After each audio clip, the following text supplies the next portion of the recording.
हिमाचल में 100 साल से भी पुराना है सेब का सफर। हिमाचल प्रदेश में सेब का सफर 100 साल से भी पुराना है।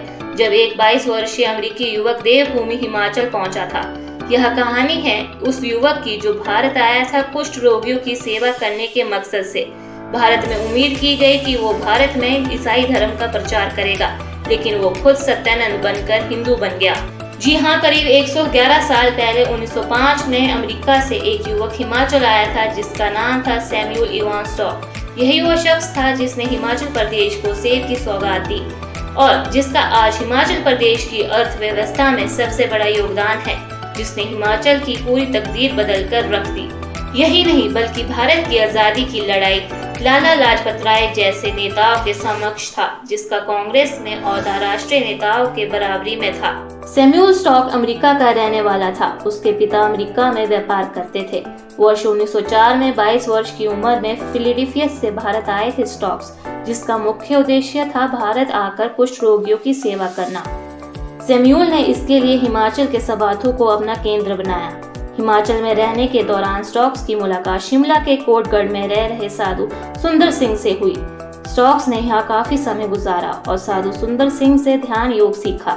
इसी दौरान भारतीय संस्कृति व अध्यात्म से उनका जुड़ाव होना शुरू हुआ। कोटगढ़ में रहने के दौरान उन्होंने महसूस किया कि ये जगह सेब की खेती के लिए बहुत ही बेहतरीन साबित हो सकती है। हालांकि हिमाचल में पहले भी सेब उगाए जाते थे, लेकिन वो स्वाद में इतने अच्छे नहीं थे। वर्ष 1916 में वो अमेरिका गए और वहाँ से सेब की अच्छी कलम हिमाचल लाए और सबसे पहली कलम हिमाचल के कोटगढ़ में लगाई। उन्होंने स्थानीय लोगों को सेब की खेती व पैदावार के लिए प्रोत्साहित किया। बता दें कि स्टॉक्स के लिए यह आसान नहीं था कि किसानों को सेब की खेती के लिए मनाया जाए। असल में सेब का एक पेड़ बोए जाने के 6 साल बाद ही फल देने लायक होता है। ऐसे में किसानों का कहना था कि सेब बो देंगे तो 6 साल तक खाएंगे क्या, लेकिन उन्होंने लोगों को प्रोत्साहित किया। सैम को अपने इसी काम की वजह से Johnny priest of the Himalayas के नाम से भी बुलाया जाता है। जिसके बाद हिमाचल में और भी बेहतरीन किस्म की सेब की पैदावार शुरू हो गई।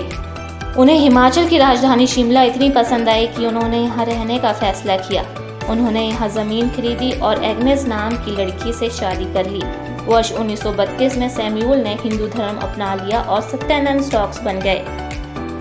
उन्होंने भारत की आज़ादी के लिए स्वाधीनता संग्राम में भी हिस्सा लिया।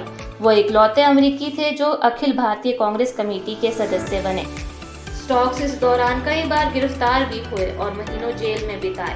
उनके बेटे लालचंद स्टॉक्स राजनीति में सक्रिय रहे और बहू विद्या स्टॉक्स कांग्रेस की 8 बार विधायक बनने के साथ महत्वपूर्ण पदों पर भी रही। सत्यानंद स्टॉक जीवन भर आजादी के लिए लड़ते रहे और साल 1946 में 63 साल की आयु में बीमार होकर चल बसे, लेकिन हिमाचल को एक नई सौगात दे गए।